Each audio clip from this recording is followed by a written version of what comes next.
নমস্কাৰ চাই আছে ডিবি নিউজ হাউসফুল ৰৈ ৰৈ বিনালে অসমৰ চলচ্চিত্ৰ জগতত আন এক অভিলেখ ভাৰতবৰ্ষৰ প্ৰথমবাৰৰ বাবে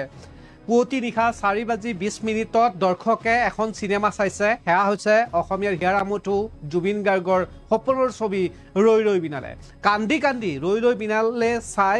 চিনেমা হলৰ পৰা ওলাই আহিছে দৰ্শকসকলে আৰু পুনৰবাৰ জনাইছো ভাৰতবৰ্ষৰ ইতিহাসত আন এক অভিলেখ যি অভিলেখ জুবিন গাৰ্গে কৰি গ'ল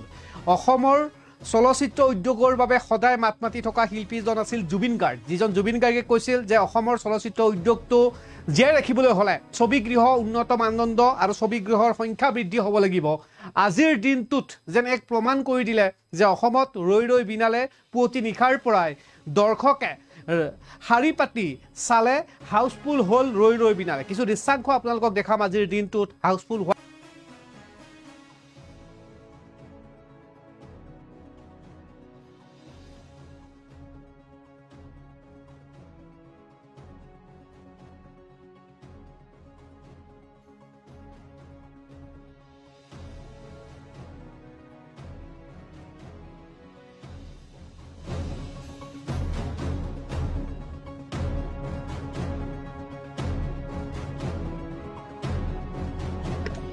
ডিবিৰ স্ক্ৰীনত আপোনালোকে প্ৰত্যক্ষ কৰিছে কেনে ধৰণে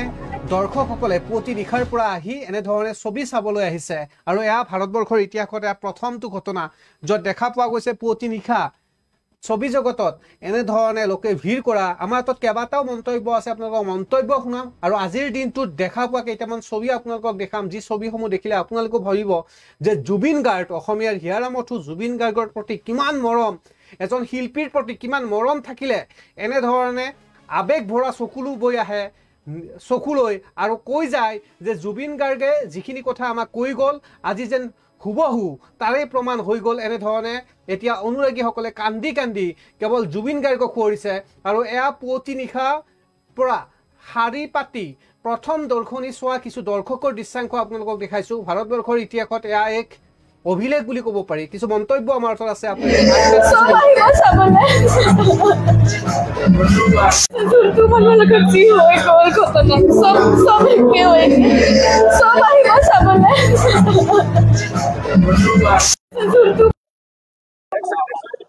টিমটো বহুত ভাল হৈছে আমি আজি ফাৰ্ষ্ট ডে ফাৰ্ষ্ট শ্ব' চাইছো চবে চাব যিমান বাৰ পায় সিমান বাৰ এইটো আমাৰ জুবিন দাৰ লাষ্ট ফিল্ম এইটো আমাৰ চিৰদিনৰ কাৰণে স্মৰণীয় কৰিব লাগিব জয় জুবিন দা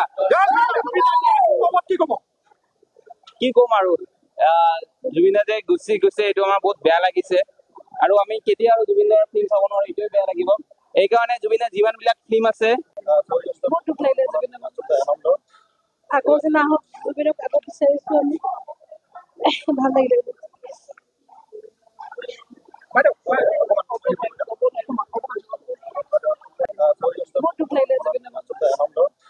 আকৌ যে নাহক জুবিনক আকৌ বিচাৰিছো আমি আপোনালোকে যোনে চাব তেওঁ গম পাব তেওঁ সাগৰখন সাঁতুৰিব নোৱাৰিলে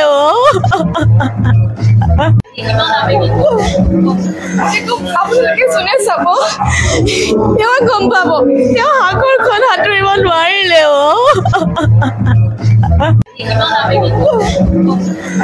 আপোনালোকে যোনে চাব তেওঁ গম পাব অনুৰাগীয়ে কৈছে যে সাগৰখন সাঁতুৰিব নোৱাৰিলে জুবিন গাৰ্গ অসমৰ হিয়াৰামঠু জুবিন গাৰ্গে ছবিখনত সাগৰত সাঁতোৰাৰ কথা কৈছিল যাৰ বাবে এতিয়া অনুৰাগীয়ে এনেধৰণে কান্দিছে কাৰণ জুবিন গাৰ্গ 19 ছেপ্টেম্বৰৰ দিনাখন আমাৰ মাজৰ পৰা হেৰাই গৈছিল ছিংগাপুৰৰ যি ইয়ট পাৰ্টি হৈছিল লাইফ জেকেট অবিহনে জুবিন গাৰ্গে সাগৰত জঁপিয়াইছিল সাঁতুৰিব গৈছিল আৰু সেই সময়তেই জুবিন গাৰ্গ হত্যাকাণ্ডত জড়িত হৈ পৰা সিদ্ধাৰ্থ শৰ্মা শেখৰজ্যোতি গোস্বামী অমৃতপ্ৰভা মহন্তকে ধৰি সৰ্বমুঠ 7জন ইতিমধ্যে আৰক্ষীৰ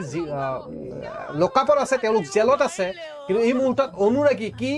বয়োজ্যেষ্ঠ কি কণ কণ শিশু সকলোৱে যেন জুবিন গাৰ্গক আজিৰ দিনটোত মনত জুবিনক ভাল পোৱা তুমি জুবিনৰ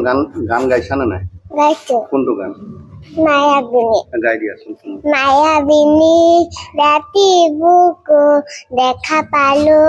তোমাৰ ছবি ধৰা দিৰা গোপনে আহি ইয়াৰ কুদ তুমি দে মোৰ শুকান নিয়ৰৰে কেঁচা টোপাল নামি অহা ৰ'দলে মোৰ দেহৰ প্ৰতি কি চিনেমা চাবা ৰৰাই বিনালে মানে আবেগ জুবিন দাৰ মানে যেন অসমীয়াৰ হৃদয়ৰ এক আবেগ আৰু এই আবেগ ভৰা ছবিখন এতিয়া দৰ্শকসকলে চাবলৈ গৈছে আৰু জুবিন গাৰ্গক আজিৰ দিনটোত শ্ৰদ্ধাৰে কৰিছে আৰু বিভিন্নজনে মতামত দিছে আমাৰ তাত কিছু মন্তব্য আছে আপোনালোকক শুনাম আজিৰ দিনটোত হাউচফুল হ'ল ৰৈ ৰৈ বিনালে আপোনাৰ এটা 10-15 তৃতীয়টো হৈ গ'লে আপোনাৰ 4টা 10 আৰু শেষ প্ৰদৰ্শনী ৰাতি সেইটো আপোনাৰ 7টাত হ'ব ৰাতিপুৱা আমি যিটো মৰ্ণিং শ্ব' আছিলে আমি শ্ৰদ্ধাঞ্জলি আমি মানে শুভাৰম্ভ কৰিছোঁ বস্তুটো তাৰ প্ৰদৰ্শনীৰ কাৰণে আৰু মই ভাবোঁ এইখন জুবিনৰ যিমান চিনেমা বনাইছে এই অন্তিম চিনেমাখন যিখন মই সৰ্বকালৰ শ্ৰেষ্ঠ ছবি হ'ব তাৰপিছত মই অলপ চাইছোঁ অলপ চাই মই অলপ ধৰিব পাৰিছোঁ আৰু আমাৰ ইয়াত আপুনি এনেকৈ অনলাইন বুকিং কৰিব পাৰে অনলাইন বুকিং বুক মাই শ্ব'ৰ পৰা বুক মাই শ্ব'ত মই কওঁ বুক মাই শ্ব'ত আমাৰ দুটা ক্লাছ ওপৰতো আমি বেলকনি বা ড্ৰেছন কওঁ আৰু তলৰটো হ'ল ৰিজাৰ্ভ বেলকনিটো সেইকাৰণে আমি অনলাইন বুকিঙত দিছোঁ আৰু তলৰটো ৰাইজে আহি নিজে অপেন আহি কাউণ্টাৰত টিকেট কাটিব পাৰে গতিকে বহুতে ভাবিছে বুক মাই শ্ব'ত চাইছে বহুতে দেখিছে যে দেওবাৰলৈকে ফুল দেখাইছে বিভিন্ন দৰ্শকসকলক দেখাইছো যে জুবিন গাৰ্গৰ শেষৰখন ছবি জুবিন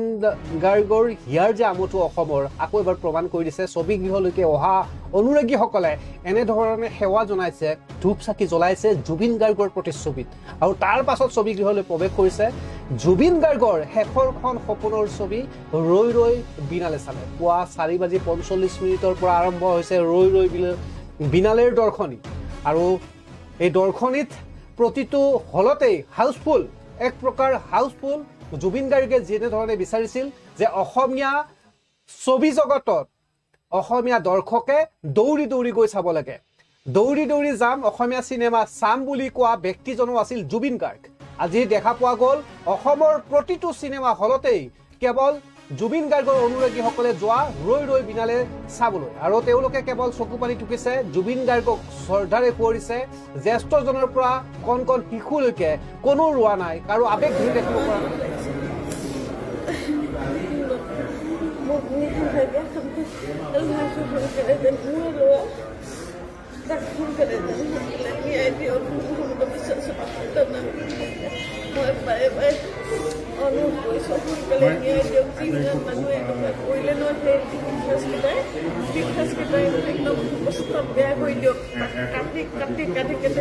নিমখ জলকীয়া ভৰাই দিয়ক এনেকুৱা লাগিছে মই যেন পালে তেনেকুৱা কৰি নিচিনা লাগিছে সঁচাকৈ কৈছোঁ মই ইমান অন্তৰে আমাৰ ল'ৰা ছোৱালী কেনে ইমান চিনা মোৰ পুৰণি হৈ গৈছে সেইদিনা কালি ভৰি ভাঙি গ'ল মই কৈছোঁ কেনেকৈ চিনেমা চাম মই যেনেকৈ গ'লেও যাম চামগৈ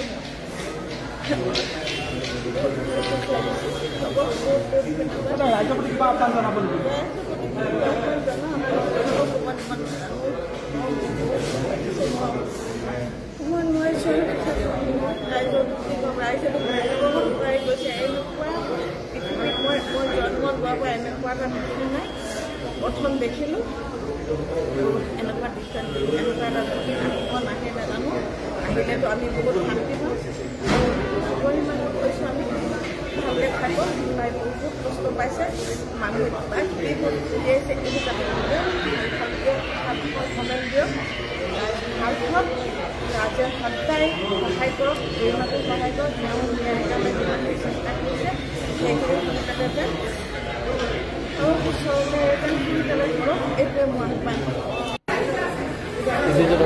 দেখাই আছো কেনেধৰণে ছবি জগত গৃহলৈকে আহিছিল জুবিন গাৰ্গৰ শেষৰখন সপোনৰ ছবি ৰৈ ৰৈ বিনালে চাবলৈ আৰু তাৰ পিছতে অনুৰাগীসকলে জ্যেষ্ঠৰ পৰা শিশুলৈকে সকলোৱে কেৱল চকু পানী টুকিছে আৰু জুবিন গাৰ্গৰ শেষৰখন ছবিক যথেষ্ট মৰম দিছে প্ৰতিটো চিনেমা হলত হাউচফুল আৰু ছবি গৃহত একাংশ অনুৰাগীয়ে জুবিন গাৰ্গৰ নামত টিকট ক্ৰয় কৰি এটা চিটত নিজে বহি লৈছে, আনটো চিটত জুবিন গাৰ্গৰ এখন ফটো ৰাখিও তেনেধৰণৰ ছবি উপভোগ কৰিছে। সমান্তৰালভাৱে দেখা পোৱা গৈছিল যে প্ৰতিটো ছবিগৃহৰ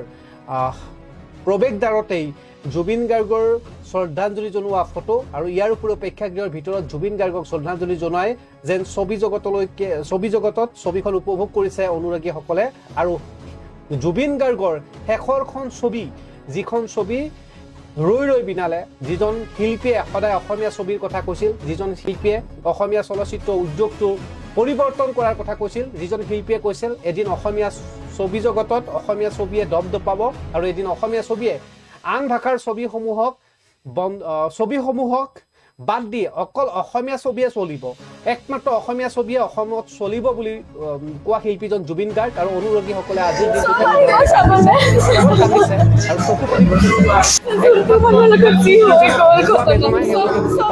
যাৰ বাবে আজিৰ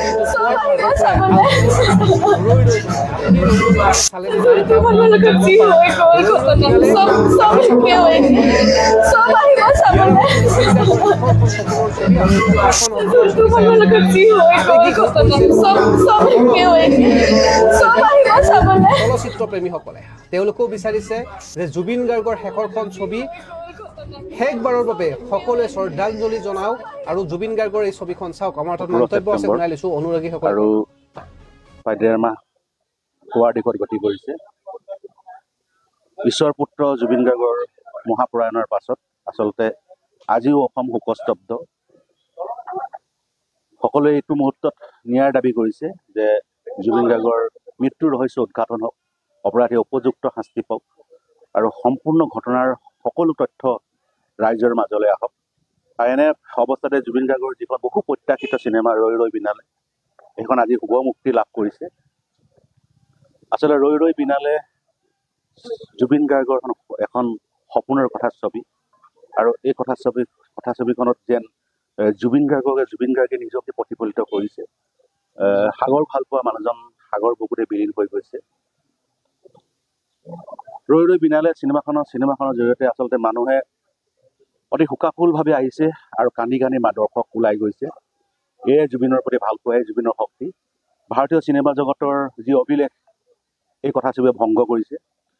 ভংগ কৰিবলৈ সক্ষম হৈছে। অসমীয়া চিনেমা জগতৰ 90টা বছৰৰ যি অভিলেখ এই চিনেমাই ভংগ কৰিবলৈ সক্ষম হৈছে। আৰু এই শ্যাম টকিজত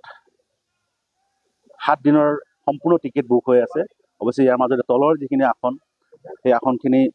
ইয়াতে থলীতে টিকেট ক্ৰয় কৰি কিনে চিনেমা হলতে আহি টিকেট ক্ৰয় কৰি তেওঁলোকে উপভোগ কৰিব পাৰিব। আমি আচলতে এটা শোকাকুল পৰিস্থিতিৰ মাজত আছোঁ। এইটো মুহূৰ্তত আমি আচলতে